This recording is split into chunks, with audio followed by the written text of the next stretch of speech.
راستی تا نبگی همی قدر مسلمان هستیم و مجردی که در خانه، حتی در خانه خود آدم باید یک آگاهی بده در دروازه تک تک بکنه که اهل خانواده بفهمه که فلانیسته. در خانه مردم داخل میشیم همینطور مستقیم کجا یک حکمی قرآن عملی شده.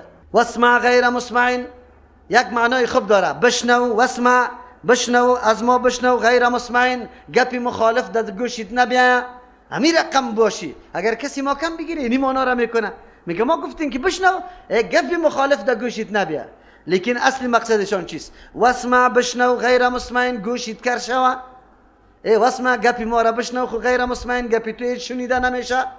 یقین بکن اگر قصید باشیم همینطور میگم. وراعنا وراعنا میگن که لحاظ ما را بکو لیم بالسنتهم گرداننده هستند، در حالی که گرداننده هستند به زبانای خود. چی رقم میگردانه؟ اصل راعینا را راعینا میگه، راعینا راعی یا را حذف میکنه. چرا؟ راعی چوپا نمیگه، راعی احمق میگه. اگر احمق بگه راعینا و احمقی ما نعوذ بالله استهزا میکنه، این کفر است.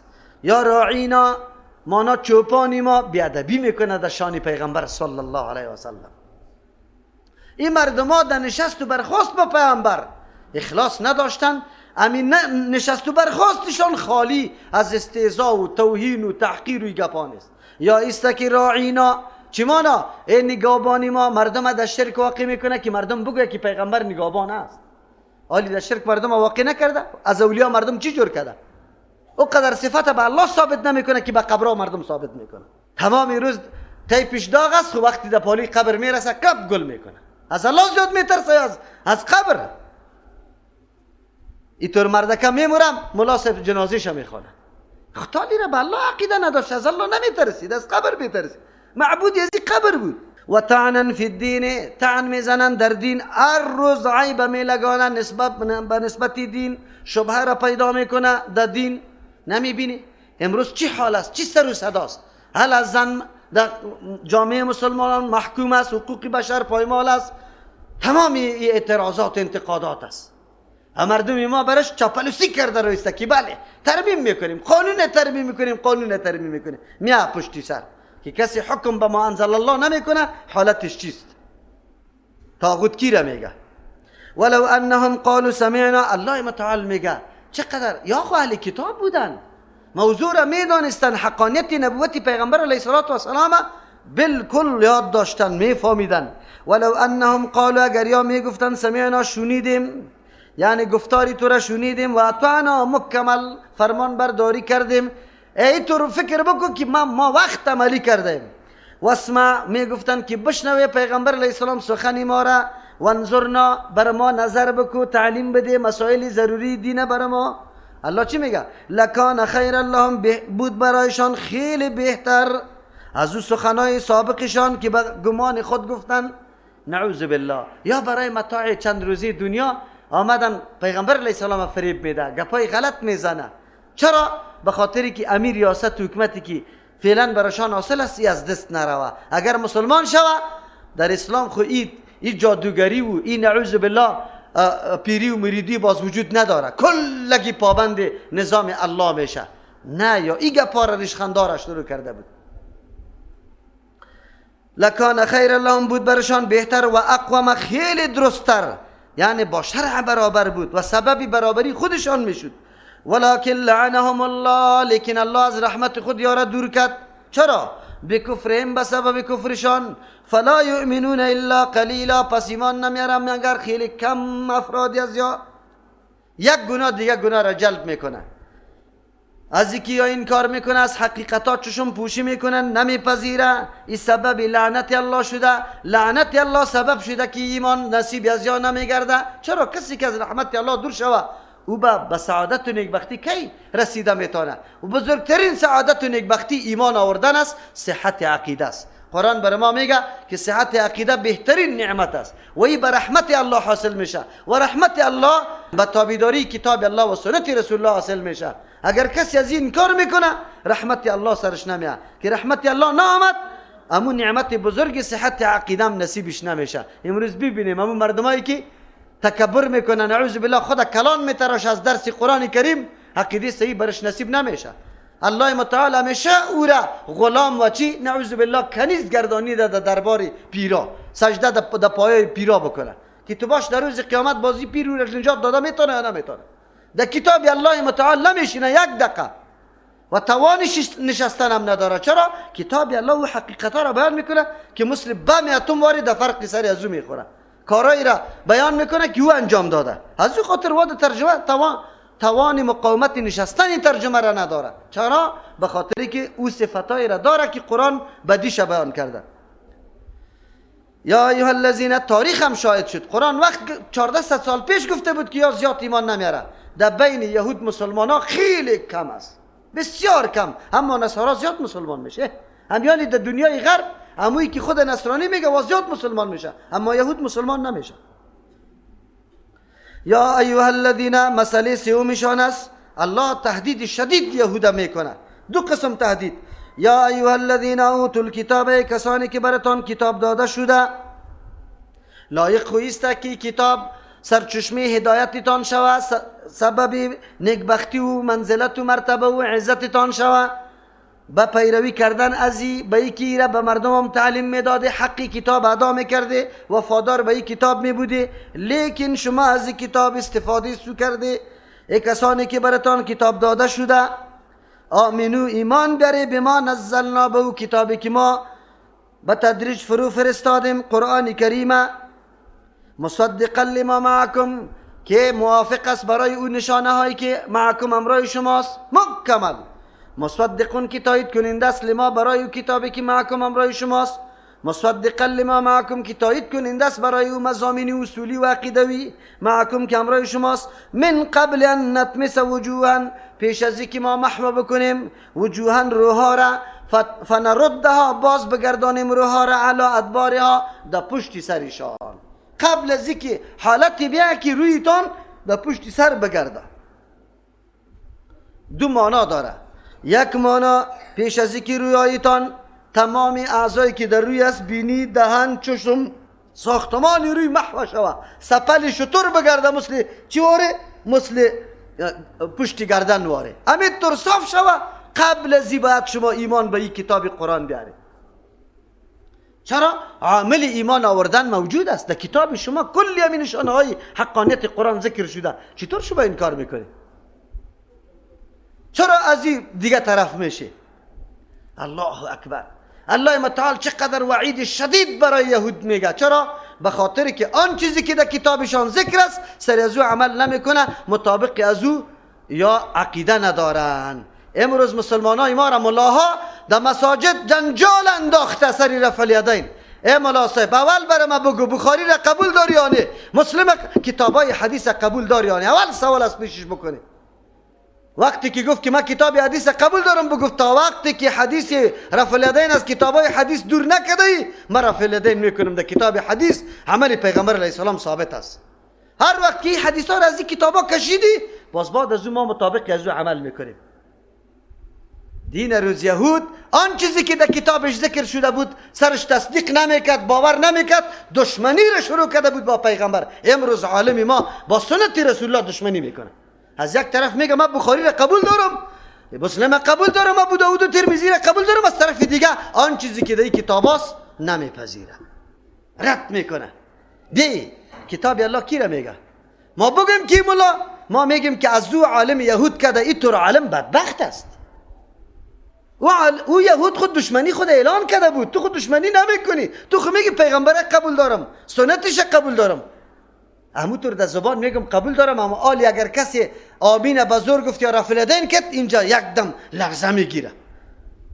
تو اینقدر حسد و اینقدر عناد و ضدیت با سنت رسول الله داری؟ یک روز قمار من نکرده، شراب من نکرده، تو را به الله قسم در سر منبر میگه پارا گفته ای؟ نگفته ای، به خاطری که دوستت شراب خور است، پیسه دهندت سود خور است.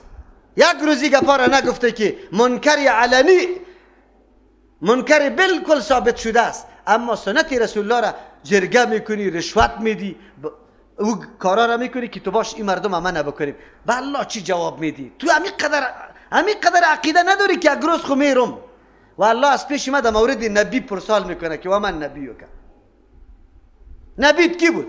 باز بگو که نبی ما امام ابو حنیفه رحمه الله بود، او رفع الیدین منع کرده بود. همینطور گفته میتونه؟ بگو یا باز که نبی کیست؟ ما خوب بگیم علماء یهود الله میگه تهدید میکنه شانه که ایمان به این کتاب قرآن بیاره و پیش از اینکه روحایتان محو شود. یک توجیه است که یقینا اموتر جسما روی واقعا امو حالت و شکلش بگرده و مسخ شود. دوم بعضی مفسرین میگه این مراد تغییر معنوی است، تغییر حسی نیست که راستی چشم از بین بره، بینی از بین بره، دهن از بین بره، سپل شتر وارد جور شود. مراد است او اسبابی که برای هدایت و راهنمایی و ایمان آوردن بود چون یا از پیشش کار نگرفتن، این به مثلی است که مسلم محو شده باشه. یک انسانی که از او اسبابی که الله برش داده فایده و استفاده مناسب نمیکنه مثلی است که بیخی از پیش گرفته شده باشه. علماء یهود چقدر کتاب امرش موجود، در تورات صداقت قرآن موجود، ولی از قرآن انکار کو، از قرآن میگی که من قبول ندارم. بعضی مفسرین اینجا معنای سوم هم میکنن من قبل ان نطمس وجوها، پیش از اینکه ما محو بکنیم وجوها سردارا کلانایتانه فنردها باز بگردانیم امی کلانایتانه علی ادبار عقب پشتی سر، اموی که کلانتان ذلیل و خوار شود. حالت بیا که امو کلانی و عزتمندایتان مکمل مردم سرش ریشخند بزنه. پیش از این باید شما ایمان به قرآن بیاری. قرآن بر ما اعلان میکنه که ایمان به قرآن سبب عزت انسان است. دوم تهدید او نلعنهم کما لعنا، شما ایمان به قرآن بیاری و گرنه نمیاری ما لعنت میکنیم شما را کما لعنا اصحاب السبت، مثل که لعنت کرده بودیم صاحبان کسایی که تعظیم روز شنبه را مخالفتش کردن و را شادی جور کردم، خنزیر جور کردم، نعوذ بالله. شما هم اینطور مسخ شوی، از رحمت الله دور شوی. دو تهدید الله متعال برای یهود بیان کرده که ایمان به قرآن بیاری وگرنه این حالت سرطان آمده نیست.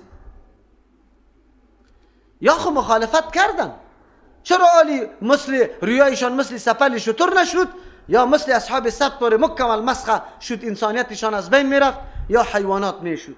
بعضی مفسرین میگه که نه، اینجا مسخ سوری نیست، مسخ معنوی است. امو عزتمندی، امو قدر و قیمت، امو احترامی که سابق یا من حیث باسوات و صاحب کتاب داشتن آلی دشمن ترین مردم است. قدرت الله است در دنیا حتی کفارم یهود بد میدانه. چرا بد میدانه؟ به خاطری که یهود به هیچ کس بالی تواضع را پایین نمیکنه، میگه ماستیم کلگی باید کنیز و نوکری ما باشه. از او خاطر ملت های کل جهان قط یهود دشمنی داره، نمیپذیرشانه. الله امی عزت از پیش گرفته. یک توجیه است. دوم توجیه است که الله متعال میگه ایرا میگه که در دنیا یا در آخرت، این در صورتی است که کلی از یا اینمی قسم شوه خدا بین از یا بعضی اسلام آورد، بعضی قرآن. عبدالله ابن سلام رضی الله عنه اهل کتاب است. پس از او وهب ابن منبه، کعب احبار یا زمه اهل کتاب است، ایمان آوردن.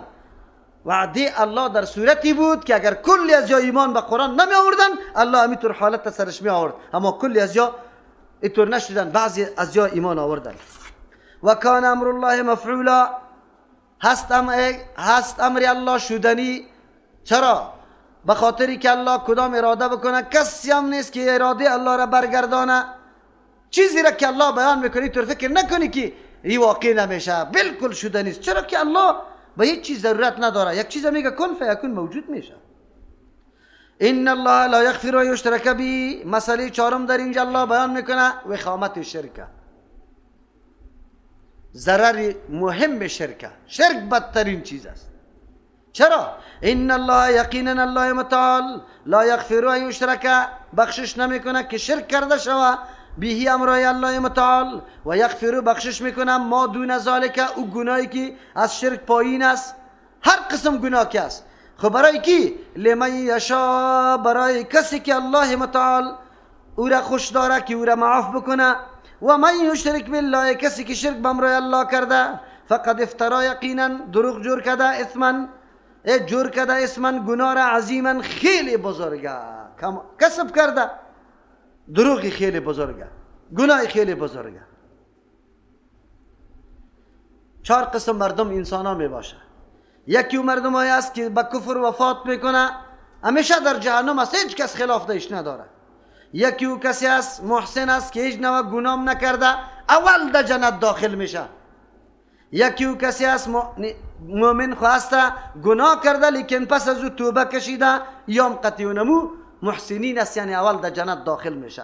خلاف متکلمین میگه اول داخل نمیشه. یکی او مؤمن گناهگاری است که توبه تعالی را نکرده، در اختلاف است.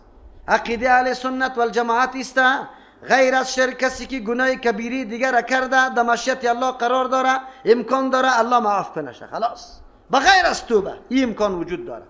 اما شرک بدون توبه الله متعال معاف نمیکنه. شرک وقتی که انجام داده شد به جز از توبه راه دیگری نداره، به جز از اینکه از او برای و چی اعلان براءت و بیزاریت از شرک اعلان کنی، دیگر راه برات وجود نداره.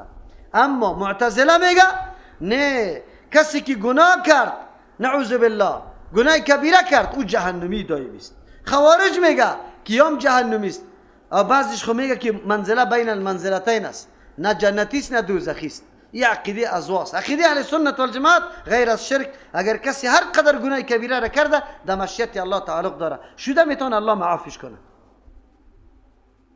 یک، اگر معاف نکرد در مورد سفارش کننده ها قرار میگیره، آخر الامر در جنت میره. خب جز از شرک، کسی که شرک کرده توبه نکرده نه سفارش نصیبیش، نه در مشیت الله قرار داره که معاف کنه یا نکنه. نه، معلوم شد که بدترین و مضرترین چیز در زندگی انسان شرک است، که شرک باید نباشه. شرک چی را میگه؟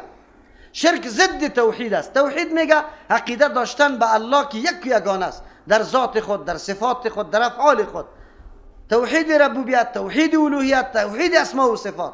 تو عقیده یک تا پرستی را در افعال الله هم داشته باش. الله که ایجاد کرد مخلوقه، تصرف دو مخلوق میکنه، میچلانه مخلوقه، به هیچ کسی ضرورت و نیاز نداره. اگر کسی قائل باشه اشترک در ربوبیت است.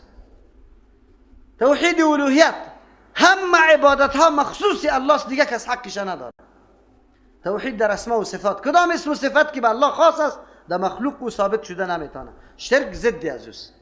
مخلوق در بعضی چیزا به امر الله شریک ساختن، یا در ذات که قائل به دو الله شوی نعوذ بالله، یا در ربوبیتش که الله وقتی ایجاد میکرد عالم به کسی دیگه نیاز داشت، در تصرفش به کسی دیگه نیاز داره، و نعوذ بالله در تدبیرش، در چلاندنش هم نیاز به کسی دیگری داره. یا در الوهیت شرک میکنه، میگه نه مستحق عبادت تنها الله نیست، دیگه کسام شده میتونه. یا در اسماء و صفات، او خصوصیات و صفاتی که بر الله ثابت است تو میگیری به مخلوق میکنی، اینی را شرک در اسماء و صفات میگه. این شرک در خانه خود باز دو قسم است، یکی شرک اصغر، یکی شرک اکبر. شرک اصغر مثل ریا واره، او شرک اکبر بازی دیگه برای خود اقسام داره. شرک در اقوال است، شرک در افعال است، شرک در نیت و اراده است. مختلف تقسیمات برای خود قبول داره. آنقدر موضوع مهم است، اما این موضوع آنقدر در باد فراموشی سپرده شده بود که پرسان نکو. شیخ الاسلام ابن تیمیه رحمه الله این موضوع را پس بعد از اینکه در حالت خمود رفته بود، گم شده بود، مردم از شرک و توحید حتی یادآور نمیشد، پس در قرن هفتم پس این موضوع را کمی شور داد و سریازی بحثا کرد و تحقیق کرد و تفسیر کرد، لیکن جنبه عملی قوی پیدا نکرد تا ای که الله نوبت در شیخ محمد ابن عبدالوهاب رسید. او دیگه الله همونطور جرأت برش نصیب کرد و الله همونطور موقع را هم برش داد که پاچای عربستان قطش دست یکی کرد. دیگه کدام جایی که سبب اشترک بود، نه قبر، نه جنده، نه چینار، این چیزا را نماند، کلش محو کرد. عملا مبارزه کرده. کتاب داعی صاحب مطالعه بکنه که آدم کدام آدم است، چه قسم آدم است. عملا این کار کرده. امروز دشمن کلگی هموست، به خاطر که شرک محو کرده. عملا کجا بود؟ تا که ترجمه قرآن نکرده بودیم ما توحید و شرک نمیشناختیم. واقعیت براتون میگیم. دمی تفسیرهای قدیمی در یکیش مسئله توحید و شرک بیان شده، واقعات بیان شده از انبیاء علیهم السلام. اسرائیلیات جلالین پیش میکنه مردم. آشه جلالین گپ نوشته کرده. جلالین تو اسرائیلیات پف میکنه که پرسان نکو. داوود علیه السلام هم مجرم میکشه گناهکار، یونس علیه السلام هم، ایوب علیه السلام هم، هاروت و ماروت خو بیخی آویزان داد چا میدانه. تفسیر که به اساس قرآن و حدیث باشه، او را تو بیبی که چی گفته. الحمدلله امروز برکت اینمی کوشش ها و عمل کرداست که در هر جای موضوع توحید مطرح است مردم از شرک آگاه میشه که شرک چی را میگه. رفت پدر او بابا و نیاکای ما بود اوجا جن میگرفت یا از دستی که مورقه بود لرزت بسرش میامد، میگه الا بندیشه تازه کنی. ایجا مریض میماندن میدویدن طرفی بامیان میراشم آقا، الا دا بوپیان آقا، الا دا مزار آقا، بدو شروع میشد. چرا؟ و برادر این مورقه است، تو گرفتشه بندار می آوردن. یک حالت تیر شده، الله رحم بکنه. باز ما میگیم علما وی سابق عالم نبود. در این طور زمان قرار داره که الله سرتان رحم کرده. خب این نعمت بزرگ الله را واقعا شکرگزاریش کرده نمیتونه که هم موقع صحت عقیده براتان نصیب است و هم موقع دعوتی ازی براتان نصیب است که شما کوشش کنی و مردم از حقیقت شرک آگاه کنی که شرک کدام است. شرک او عملی است که کل اعمال نیکی تا کده مکمل از بین میبره. خلاص ما بار گفتیم دل سن مردم بسوزانیم یا نسوزانیم؟ چه قسم بسوزانیم؟ مردم یک دفعه سوال کن، از مادر و پدر سوال بکن که چی عقیده داره، چه قسم به کی عقیده داره، چی شوه. اولاد پیدا میشد میگه الا بندش بسته کده کجا؟